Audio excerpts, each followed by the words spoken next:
Friends, இன்னைக்கு நம்ம என்ன பார்க்க போறோம் அப்படின்னா, பனங்கிழங்கு மால்ட்டில் எப்படி கஞ்சி காய்ச்சுறோம் அப்படிங்கிறது. நாளைக்கு இதை பாருங்க ஃப்ரெண்ட்ஸ், இதுதான் பனங்கிழங்கு மால்ட்டு பிளைனு.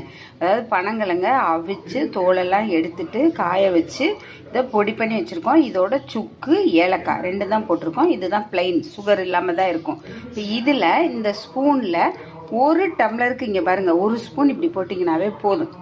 எத்தனை பேர் இருக்கீங்களோ அந்த மாதிரி போட்டுக்கோங்க.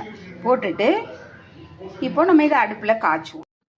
இதை பாருங்க, இப்போ நான் 2 டம்ளருக்கு 2 ஸ்பூன் போட்டேன் ஃப்ரெண்ட்ஸ்.